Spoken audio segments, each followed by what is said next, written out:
Blizzard Entertainment have had to fire 3 people to keep China happy. Then Ghost Recon Breakpoint monetization is, well, even worse than you thought. Plus, Ubisoft stock has actually managed to drop because of this. And it also seems that Respawn Entertainment have kind of learnt their lesson. All of that and more on today's episode of The Roundup.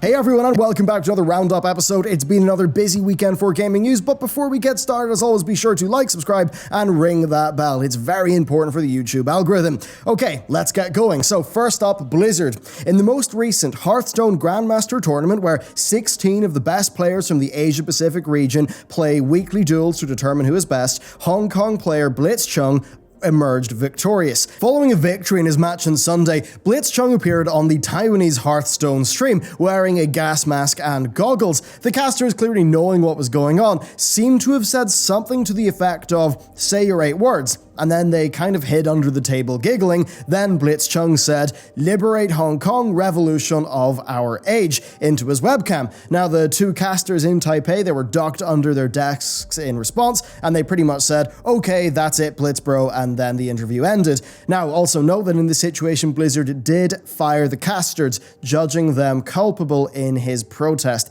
At least that's according to my best read of the various translations of the clip. It was quite hard to get the clip actually because it was basically scrubbed off the internet, but it was on Twitter. Now, Blizzard, in short, panic responded to this. The clip of Blitzchung's statement, as well as the general stream of the entire day of play, have been pulled from the Taiwanese Hearthstone channel. This means that no users can find that footage on Twitch, and while there are a small number of videos discussing the incident, YouTube also appears to have pretty much scrubbed it clean.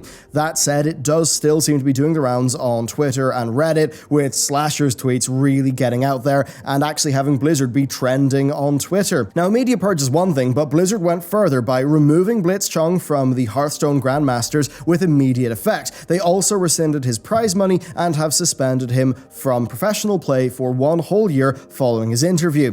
A statement from Blizzard reveals that their belief is that his actions were in violation of Section 6.1 of the 2019 Hearthstone Grandmasters official competition rules, and that it constitutes individual behavior which does not represent Blizzard or Hearthstone esports. The specific section in question stipulates that engaging in any act in Blizzard's sole discretion brings you into public disrepute, offends a portion or group of the public, or otherwise damages Blizzard's image, will result in removal from Grandmasters and a reduction of the player's prize total to $0, in addition to other remedies which may be provided for under the handbook and Blizzard's website terms. Now, as you may expect, Blitzchung has been quiet on social media since the event, but he did make a statement to Invin Global following his interview, and he stated that his call on stream was just another form of participation of the protest that I wish to grab more attention, and that his outburst may even endanger his personal safety in real life, but that he believed his actions on stream stood for something. Without going into too many details here, the conflict in that region has escalated over the past months and weeks, and there have been widespread protests regarding an extradition law. The government in the region has recently banned face masks similar to the ones that Blitzchung wore in his interview. But, I mean, look, let's not get carried away in saying that Blizzard's response here is motivated by, well, ideology or anything like that. It's obviously motivated by money. Obviously, it's about money.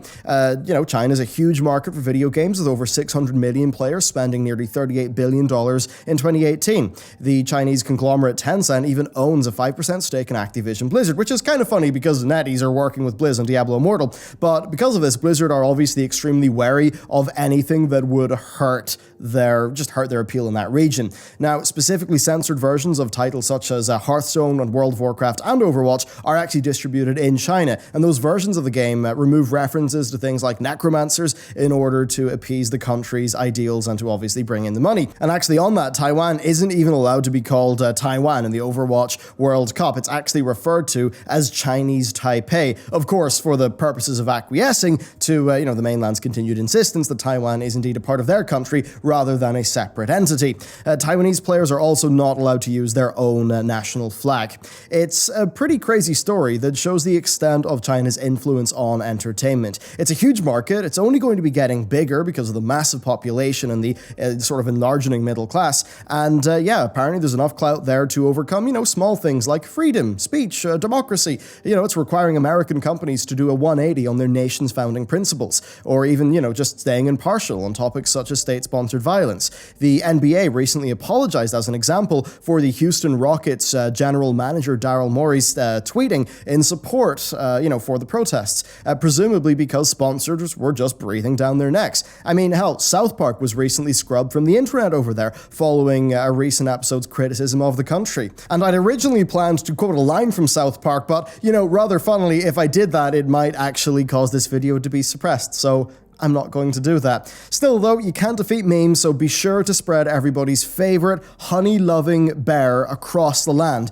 And if you don't know what I'm referring to there, just, do a little bit of digging about Winnie. Now, as for the firing of the casters, well, according to most translations I've seen, they were sort of egging him on, or at least basically saying like, I'll get it over with and we'll cut the interview after that, or something to that effect. And then whenever they hit under the table, if you actually watch the video, they're kind of giggling a bit. So that seems to be why Blizzard went so hard on them in particular. Now, if you want to hear something really creepy here, here's Blizzard's CN social media response. We strongly condemn the player and the casters on what happened in the game last weekend, and we firmly disapprove people to state their own political point of view in any tournament. The player will be banned from the tournament, and the casters will never be granted the chance to cast any official tournament from now on. And here's the creepy bit. Besides, we will firmly protect the pride of the country, just like we always do.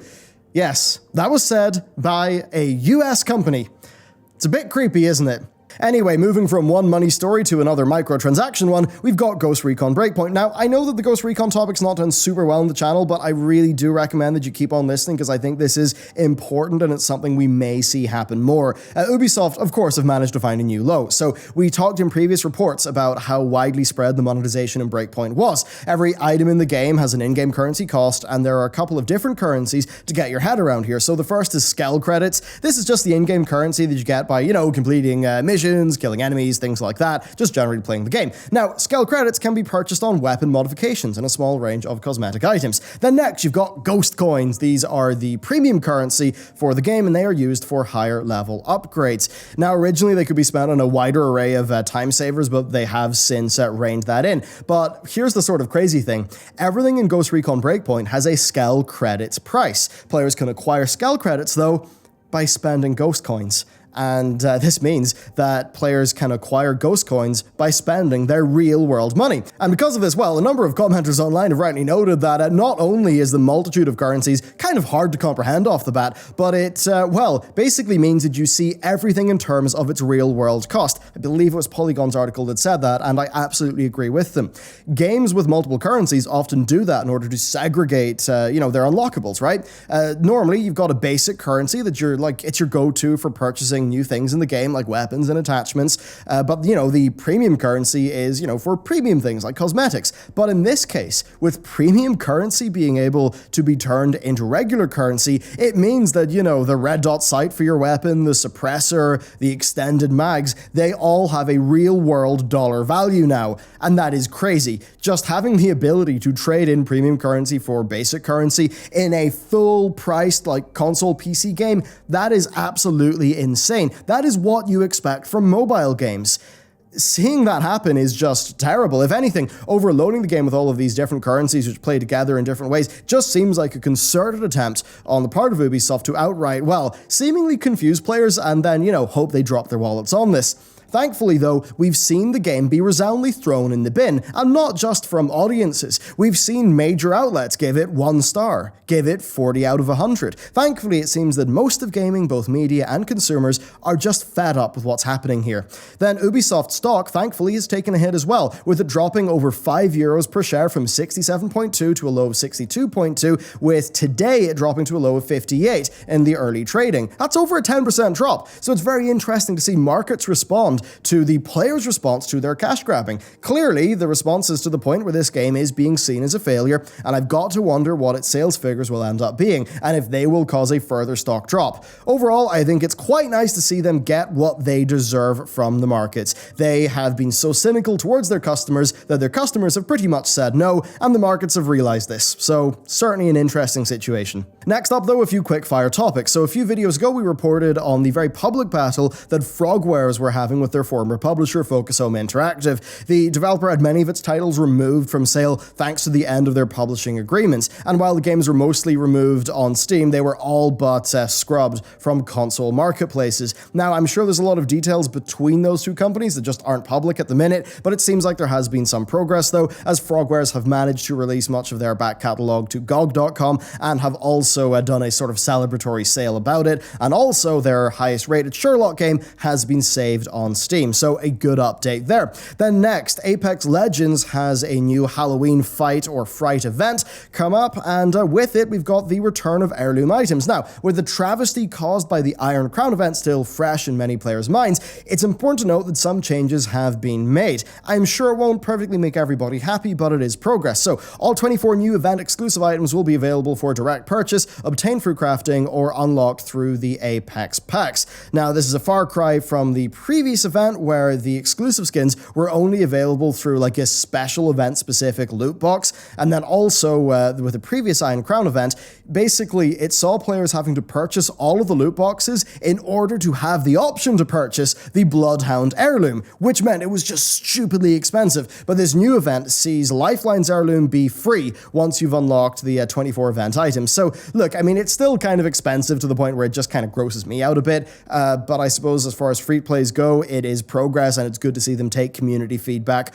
on board, and perhaps this event will just see them continue to gain momentum following the release of their new map last week. Then finally, let's cover some upcoming release highlights. So Trine 4 is coming out, with the developer thankfully switching back to its thus far successful 2D side-scrolling format. Then Indivisible, a hand-drawn RPG that looks quite interesting, is also releasing. That's coming from the creators of Skullgirls, so I imagine it'll be quite, well, just like the animation of the style there is very strong, so I think that's a pretty interesting one. And then also, October 8th really is a big day because Yooka-Laylee and the Impossible Lair is rounding out our trio of releases. Hopefully it's able to evolve the Donkey Kong country formula a little bit more than its predecessor was able to evolve its game template, so a bit of an interesting one there. But overall, that is it for today's episode of The Roundup. I think, like, with those two lead stories, I mean, they're such important issues, right? If stuff like Ghost Recon Breakpoint became like standard across the industry, I'd honestly say that that was the death of quality AAA gaming, because if you look at that game, it is such a heartless, soulless, cash-grabbing travesty. It's good to see the markets respond, because as much as players could be angry about it, if that does not turn into enough of a financial hit that the markets don't care, you know, change won't happen. But this time it seems like players have been, you know, like rightfully unhappy to the point where markets are actually downgrading their expectations. At least that's what it seems like. So yeah, there's that. And also with the Blizzard thing, I mean, it's just good to see people be a bit more awake to what's going on there, and certainly I think Blitzchung has achieved his goal of spreading awareness, and I mean, yeah, I have a lot of respect. He knew, right? He obviously knew what would happen to him because of all of this, but he did it anyway. You know, he stood by his principles, and I think for the most part, they seem to be pretty good principles. What's going on there is, yeah, I mean, crazy. And what American companies are doing, bending over backwards, is also pretty disgusting. So anyway, let me know what you think about today's topics. Thank you very much for watching today's video, and with that, I will see you next time.